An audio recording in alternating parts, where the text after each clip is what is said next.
Good morning, foodies. I know you miss me, so I figured this would be the best way for you to get all of the information on the Midwest right from my mouth to your ears so that you know exactly what you need to in order to complete your Midwest packet. At this point, you should have both your packet out as well as a marker. If you don't have a marker, pause the video now so you can go grab a marker because you will need it for the next portion. The first thing we always do when we're looking at a new region is identify the states within the region. So you'll need to flip to the first page of your packet, the one after the cover page, and continue working on your map. I've outlined with black. I'll go over it again. How about red? We like red, right? Let's make it a little bit thicker for you too. I've outlined now in red the Midwest, according to what your book and the district believes is the Midwest. So we have, starting on the East Coast, because again, Pennsylvania, New York, that this was all part of Mid-Atlantic. So as we move west, as we expand, we now enter the Midwest region, and we have Ohio.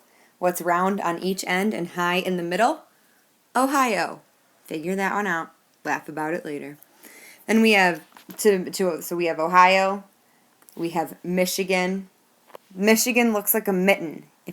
So does Wisconsin in a way, but Michigan is known as like a mitten state. Further, we have Indiana. A lot of you, as I was going through your packets, had already had Illinois identified, which was awesome. I'm so glad we all know where we live. Then we have Wisconsin to our north. Cheese and dairy. West of Wisconsin then is Minnesota. South of that is Iowa and Missouri. And if you look, Iowa's kind of, those three states actually, as well as Arkansas and Louisiana, make up what I like to call is MIMAL. M-I-M-A-L, and it's a man. So here's his hat. And here's his nose and his face, and here's his little belly, because he's in the Midwest. Arkansas are his legs, and then further down where Louisiana is, that would be his feet, because Louisiana looks like a boot. So again, the top part of his hat, the back of his head, his back, his bottom, and you have M-I-M-A, and then Louisiana is down at the bottom. It's not part of These two states are not part of the Midwest, but it's still kind of neat to see the little man in the states. As we continue moving west, these next couple states I personally don't consider part of the Midwest, but your book does and the district does, so we're going to go with it. So up north we have North Dakota. Remind me when I'm back in class to tell you a really funny story about North Dakota and how North Dakota and Nebraska remind me. They're a little bit of space. There's a whole state, South Dakota, in between them, but I got a funny story about those two for you. Nebraska, Kansas, and Oklahoma. Again, at this point, you should just be identifying the states and coloring them in. If you need additional time, go ahead and stop the video at this point before you move on so that you can identify all of these states. Again, this is a portion of your completion grade. Okay, now we begin the actual notes portion of our packet, so I ask you to flip to that section if you haven't already, and start identifying the states that are included. Now we already went over all of these, they're just now in alphabetical order, rather than being in, continent order, or map order. But we have Illinois. You can write the abbreviations if you'd prefer. If you remember from the previous slide, we have Illinois, Indiana, Iowa, Kansas, Michigan, Minnesota, Missouri,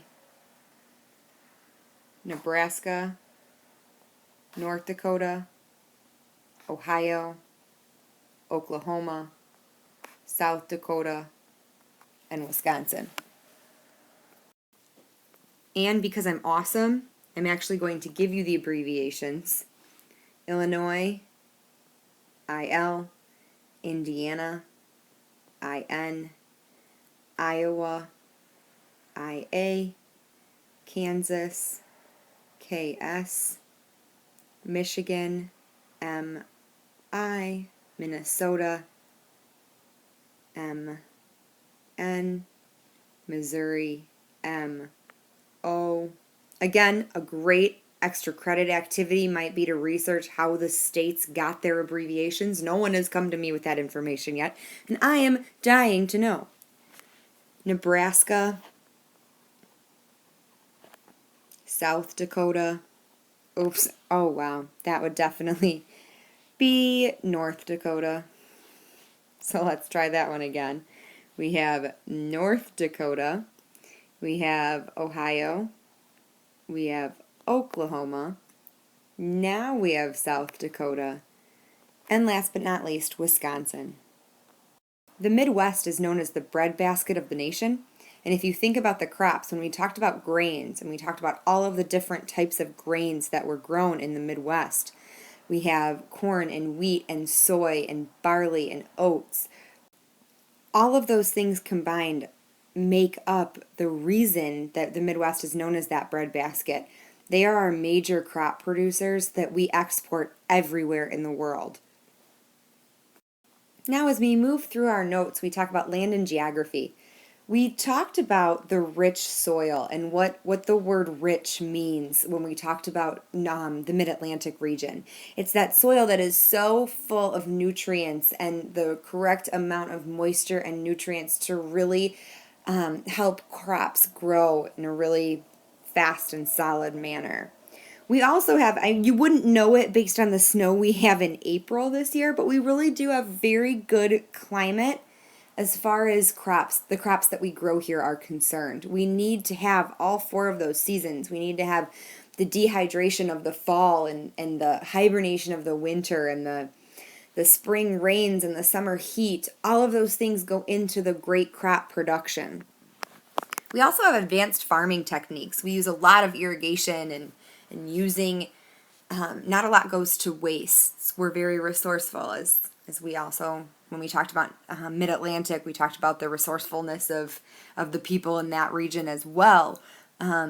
We've taken their adaptations and modified them even further to make them more profitable for us.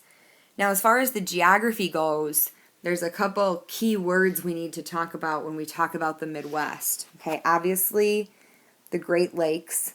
So if you're going to do a regional project, your regional project on the Midwest, you need to include the Great Lakes. Also, we have plains. And then these are not like in the air. Okay? These are the nice, large, flat expanses. And does anybody remember, or I'm probably just going to tell you, if you're standing on the ground, how far you can see based on the curvature of the earth? If it's completely flat, you can see for roughly 6 miles before the curvature of the earth takes over and you can no longer see on a clear day.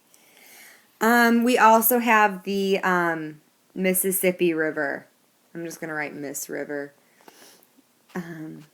But that's a huge industry was built around the Mississippi River and the ability to move cargo from one area of the Midwest to another based on that river.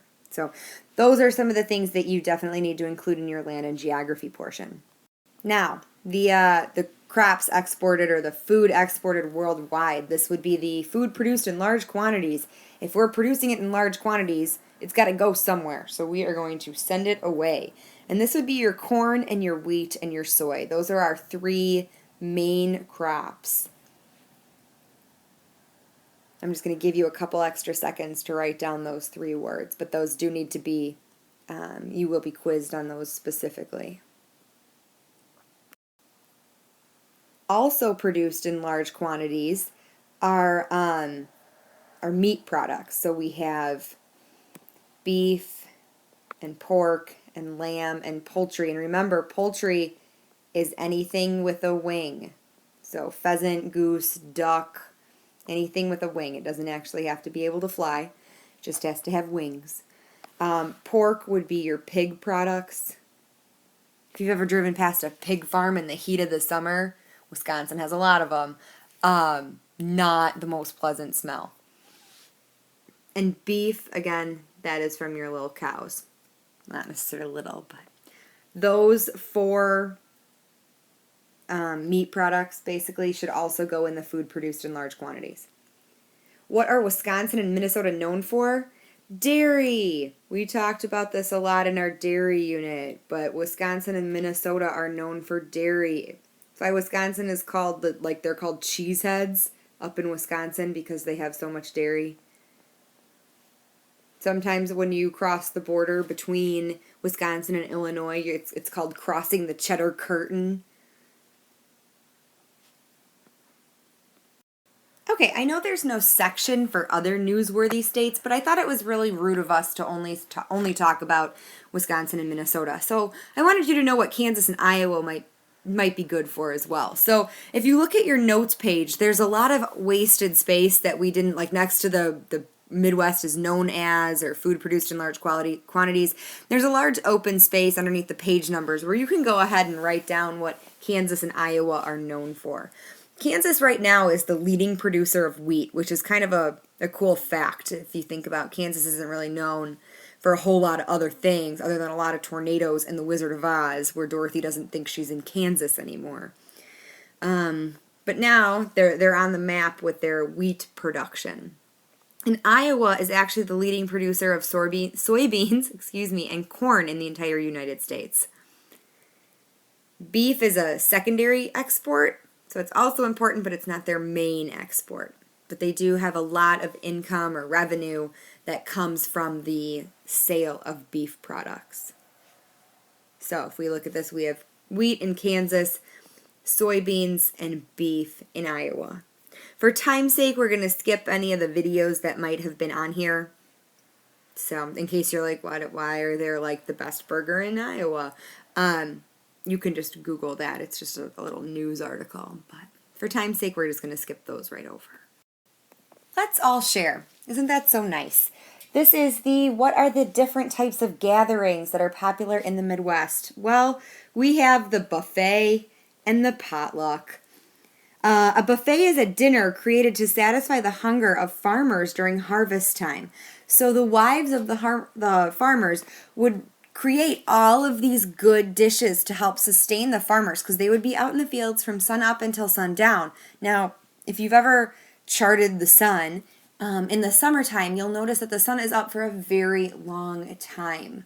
I had a lot of friends in college who came from farming families, and they would talk about their summers where they wouldn't see their dad for days because he would leave before the sun actually came up, and he would come home after the sun went down because he was out in the fields all day. So the wives of the farmers would put together this entire spread of a dinner where you could just go pick up whatever, whether it was like chicken or beef or a casserole or a dessert. They would just lay it all out on the table. And then a potluck, you might have seen these at a church or a social gathering, but it's a shared meal where each family or person brings something to pass or to share with the group. And the meaning behind the word potluck is just that. You don't know what anyone else is going to be bringing or creating or making or offering to share. So you're really getting the luck of what is ever in the pot, whether you like it or not. So that's just kind of a little interesting tidbit about the potluck. So make sure you know the difference between a buffet and a potluck and the history of them a little bit. As we flip our packets over, we see that state fairs have contests for certain to have certain foods judged. What are these foods? Mainly they are baked goods like cakes and pies, homemade breads, cookies, jams, and jellies. Now I know the jams and jellies you don't necessarily bake per se. They don't really go in the oven. But the cakes and the homemade breads you can see over in this picture here. There's blue ribbons and red ribbons. These are actually for a 4-H club, which Fremd unfortunately does not have. We're not very much of like a farming community here, but we can talk more about that at a separate day. But what they're doing is they cut the bread or they cut the cookie in half or they cut the pie or the cake, and they're looking for all of the different, like I don't know if I can, maybe oh no, I can only move, sorry, I can only zoom in on the whole picture. I thought I could zoom in on like a specific portion of it. But if you look, whoa, lightsaber. So if you look at where my lightsaber's pointing, how fun is that? You'll see that there are larger holes, and you can see the aeration within the bread. And same over here, you can see like small tunnels starting to form. You can see the height of the bread. You can see the cracking on the top, which you want. This one, I honestly, I'm a little surprised it has a blue ribbon because of the it's not uniform in size. This one, it's a red ribbon because it's really dense. It did not leaven as well in the oven. So that's kind of what's up with that. Miss Samantha's breads over here. Popular festivals. These are so fun. Many towns and cities hold festivals based on harvest. Right here in Long Grove, although it's not like a main product here, but in Long Grove every summer they have the chocolate festival, and it is just delicious. They have everything you could ever think of and some things that you would never think of, and they are all just covered in chocolate and there for you to enjoy or try or learn about, which is kind of neat. But we also have apple festivals and pumpkin festivals. Morton, Illinois. It's a suburb of Peoria. It's just, I think it's just east. It's east of Peoria. I think. Oh man, now I'm dating myself. Sorry guys. But Morton is the #1 producer in the country of canned pumpkin. And they have a huge pumpkin festival at the start of every fall where a girl is named the pumpkin queen. There's a 5K pumpkin race. They have pumpkin everything on a stick. They have pancakes that are made of pumpkin ice cream. They have a huge carnival that's a lot like the Palatine 4th of July carnival or the Rib Fest, for those of you that have been to that one. Big festival where everything that has to do with pumpkins. Strawberries are another big thing here. Any fruit or vegetable, I mean strawberries, who wouldn't want their face to look like that? How fun. But really anything that is a main produce or a main crop in an area can have a festival that surrounds it. Okay, and as we move down your notes page, then the next question we've already answered. It says, explain each of the 2 most popular gatherings. Well, we talked about the buffet and the potluck. What it is and the food eaten. That's the same exact question you answered already on the other side. So just go ahead and put an X through that one, and as I'm grading it, I'll realize that it's the same question and understand. So you can just go ahead and skip that one for now. But as we move down, the next one, foods popular and traditional to the Midwest region. We have broiled steak, not boiled, but broil. And remember, broil is a vocabulary word that we've learned a couple times now, but it means that the meat is placed close to the heat source. So it's either just directly above or directly below the heat source. So think about Burger King does flame broiled burgers where the flames are literally licking the meat. They're touching the meat from either underneath or on top of inside the oven or on the stovetop, I guess. Sorry. Roast beef. Another big one here. Baked hash brown potatoes. How yummy are those?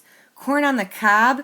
Another funny story. One of my really good friends has a golden retriever that on the 4th of July showed us a new trick where it can eat the corn off of the cob, so off of the long ear of corn. It can eat that with its front little teeth. Now, those of you that have a dog know how little and tiny those teeth are. And the golden retriever, his name is Rocky. He has to snarl his little nose. He has to scrunch his little nose up to get his front teeth out. But my friends Patty and Connor, they trained their dog to eat corn on the cob with its little front baby teeth, and it eats. It's not a nice, neat way to eat it, but just kind of a little tidbit for you that I would have thrown in there if I was in class today. Coleslaw. It took me until I was about 23 to have coleslaw for the first time. It just wasn't something that my parents ate a lot of, but I guess my dad did, but my mom didn't, and so we missed out on that as a child. I fully didn't live, I guess. Tomatoes just grown right in the gardens, again with that rich soil and good climate for growing produce. Tomatoes are another thing that we can make right here. Home baked rolls, that goes right back to the bread basket, the whole community atmosphere. Apple pie. Doesn't this apple pie look so yummy? When we did pastries, we never really did an apple pie, but we did pies. I think we did a cherry pie. But you can see the lattice crust where it's an over-under weave. They put a little bit of an egg wash glaze with some sugar over it. Just makes me super hungry. And then brownies. The Midwest is really known for their bars. Today you ate those raspberry cheesecake bars, but there might be lemon bars, there might be 7-layer bars, there's brownie bars, there's you can make cookie bars. Bars are just anything you can make in a bar format and eat, just pop them into your mouth. The Midwest loves, especially the ladies in the Midwest. And finally, our notes really quickly here. What would a Midwest breakfast include? We don't really go hungry very often here in the Midwest. Our breakfast plates are pretty full. So we have hot cereal. This would be just like an oatmeal. An oatmeal, grits, a cream of wheat, any sort of thing that's like a hot grain product. We also have, we also include pancakes, topped with a little butter and maple syrup.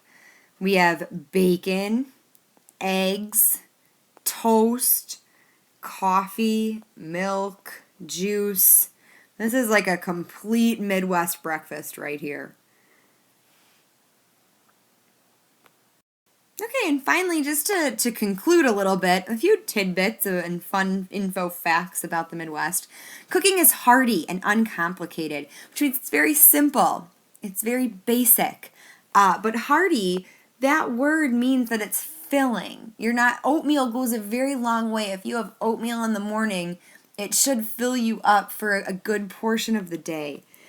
Comfort foods. Think about those foods that you really want when you don't feel good. Mashed potatoes, tomato soup, chicken noodle soup, anything that's really like heavy and creamy. Those are all very, very popular and traditional to our region. And then I already mentioned the history of the potluck, but it's just kind of, again, a fun fact. These meals get their name from a tradition of hospitality in which a prepared meal would be shared with an unexpected guest. So that's like if somebody comes to your house and you weren't really planning on it, but they're going to stay for dinner. They get the luck of the pot. Whatever mom or you were planning on making for dinner, that person gets to eat with you. The other way a potluck is used is where everybody brings a dish to pass or share. So again, you get the luck of the pot. If there's time left, go ahead and cross off that next page because again, that's the same information that we just went over. But then there's a nice little crossword puzzle, not crossword puzzle, but like it's a crossword puzzle, I guess, of 8 different vocabulary words for the Midwest. So it looks like 4 across and 5, which would be 9. So, yeah. Oh, because there's a 5 across and a 5 down. So there's 9 different vocabulary words that you can work on. But again, you need to do that in order to get that Check Plus Plus on your packet. Thanks. I will see you on Monday.